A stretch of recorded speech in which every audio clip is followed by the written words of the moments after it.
Berikutnya Kang Ujang tadi ada teman yang nanyain tentang teknik membuat gelas warna-warni.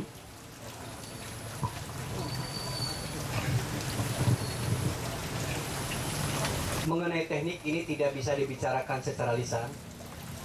Ini harus dipraktekkan supaya kelihatan konkret. Nanti Institut Panas Dalam akan membuat satu program ke depannya. Kenapa? Kemarin dari dengan ibuku ya, ibuku ya. Kita mencari kantor dan tempat. Disitulah kita akan membuat satu komunitas baru. Selama ini ada komunitas-komunitas yang lain. Kita akan membuat satu komunitas yang lain daripada yang lain ya.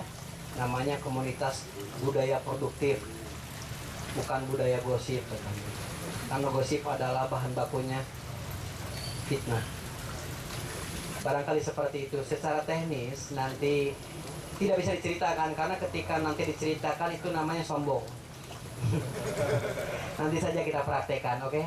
Lebih baik seperti itu. Kalau nanti diceritakan bagaimana nanti kelihatan kesombongan yang balapan. Dalam itu sebetulnya tidak menginginkan hal-hal seperti itu. Kita masih patuh terhadap 10 sabda Tuhan. Jangan sombong, jangan menyakiti orang tua, dan jangan sampai korupsi. Terima kasih. Oke, nanti berarti akan kita doakan mudah-mudahan workshop mengenai teknik-teknik produktivitas tadi bisa segera dilakukan di Jogja. Ada lagi teman-teman lain yang mau sharing, nanya atau mungkin pengen baca puisi mungkin di sini deh. Silakan. 1, 2, ya. Enggak, buat kamu Bibi atau Suraya aja deh. Saya sempat mengikuti tripnya Suraya. Kemarin itu ada yang seru itu masalah pendidikan itu. Dan guru. Banyak yang berseberangan ya. Nah, seharusnya bagaimana menurut pandangan Suraya itu? Boleh diulang lagi jawabannya tentang guru itu gimana sih sebenarnya seharusnya di negara tetangga kita itu? Aku nggak tahu, sebenarnya ibu saya juga guru, saya juga dekan, pernah jadi dekan karena dipecat oleh rektor. Kakak saya juga guru, tetapi kemudian saya sering nge-tweet tentang guru. Guru adalah masa lalu. Murid-murid adalah masa depan. Guru tidak bisa memaksakan murid-muridnya untuk menjadi dirinya yang masa lalu. Nantinya akan memamah biak ide-ide lama. Saya bilang, puisi Hairil Anwar mungkin bagus, tetapi ia ada di masa lalu. Hari ini adalah milikku. Karl Marx kalau hidup lagi zaman sekarang pasti ia akan membuat teori baru. Tetapi nyatanya kita-kita yang masih hidup selalu tetap berguru kepada almarhum itu. Kita harus sekolah selalu mendekati, lebih memperhatikan orang-orang pintar, tetapi mengabaikan orang-orang nakal. Dipikirnya nakal itu gampang. Nakal itu susah, butuh kekuatan mental. Harus bertanggung jawab sama ibu, harus bertanggung jawab sama polisi kalau ditangkap, harus bertanggung jawab sama guru. Kalau baik itu gampang, diam aja udah selesai. Banyak gunanya dari nakal itu. Salah satunya, tanpa anak nakal di masa lalu, reuni nggak akan rame.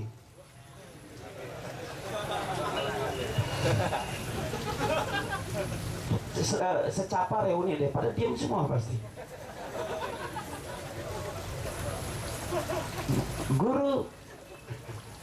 Guru hanyalah status administrasi.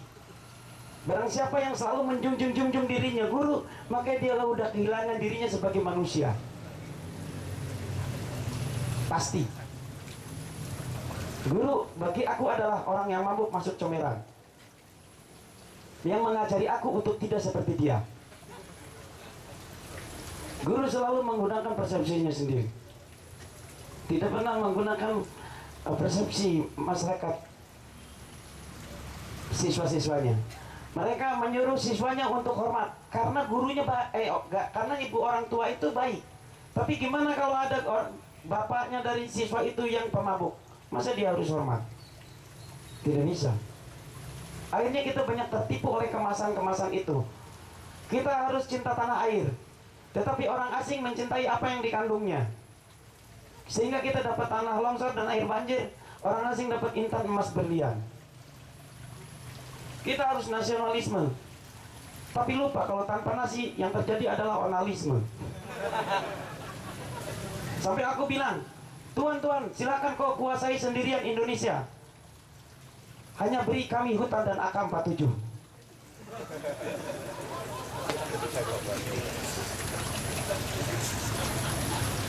Kita memang akhirnya banyak ditipu oleh hal-hal yang semacam itu.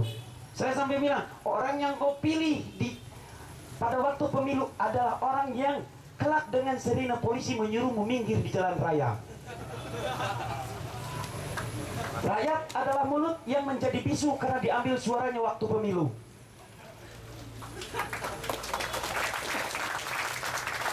Tertipu kita semua ini. Aku tidak mau tertipu. Waktu wali kelasku mengirim surat ke orang tuaku mengabarkan saya nakal di sekolah, aku bikin surat untuk orang tua wali kelasku.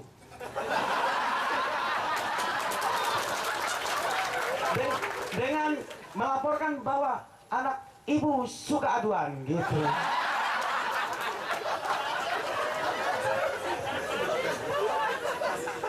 Aku harus melawan. Akhirnya aku dikeluarin. Tapi kan jadi sejarah. Emangnya gampang kalau dikeluarin di sekolah itu? Kau harus kuat mental.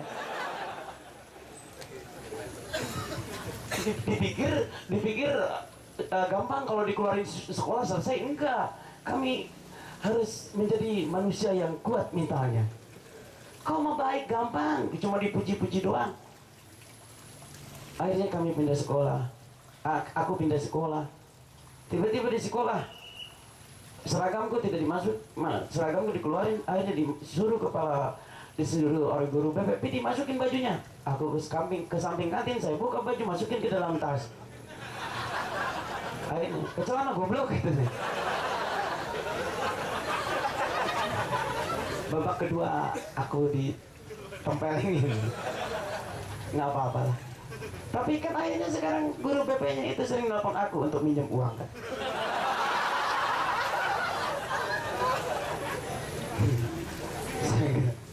Lucu ini. Nggak tahu. Itulah yang terjadi.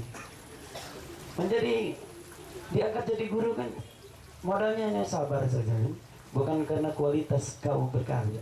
Hei, mungkin di antara kalian ada yang guru.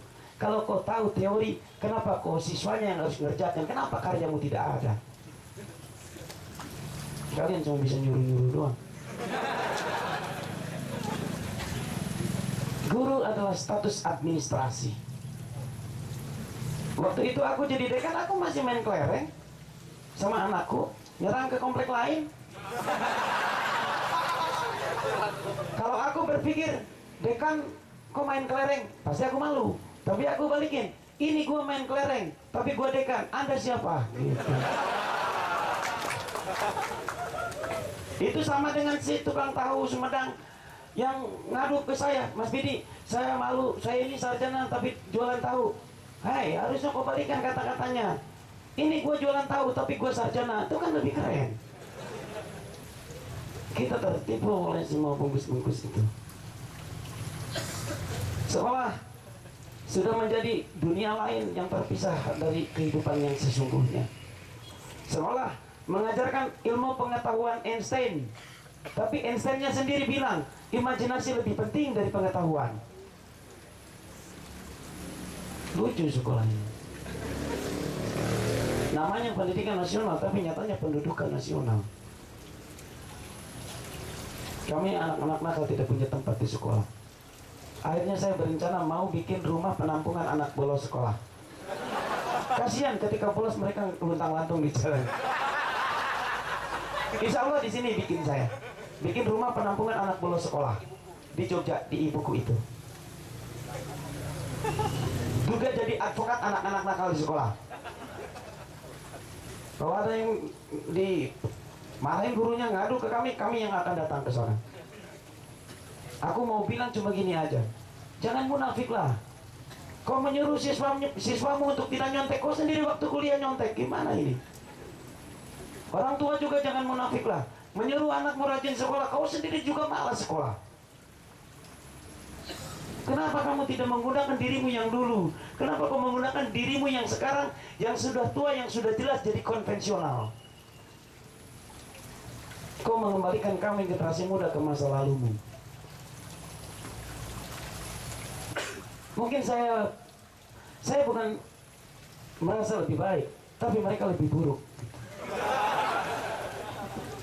Mungkin saya nanti di sini nanti ditangkap. Nanti akan saya tangkap lagi kalau di luar.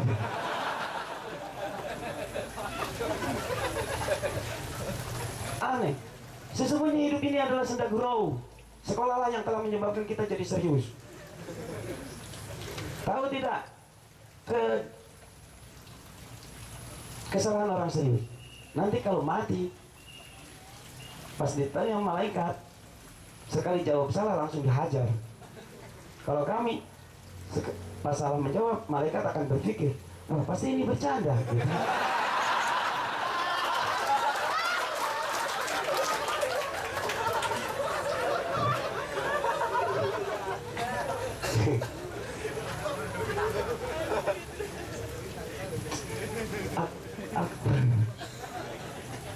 Mungkin saya salah, tapi saya tidak pernah merasa paling salah. Masyarakat itu benar, tapi merasa paling benar. Masyarakat itu selalu banyak salah, selalu tidak mau tahu diri. Dulu nganggap Thomas Alva Edison gila, nyatanya lampu sekarang dipakainya. Dulu nyebut gila kepada dua orang yang ingin terbang, sekarang pesawat dia naik juga. Malu nggak itu masyarakat? Kebenaran di masyarakat adalah hasil perkalian, salah kali salah maka benar. Yang saya mau adalah mari menjadi diri kita sendiri.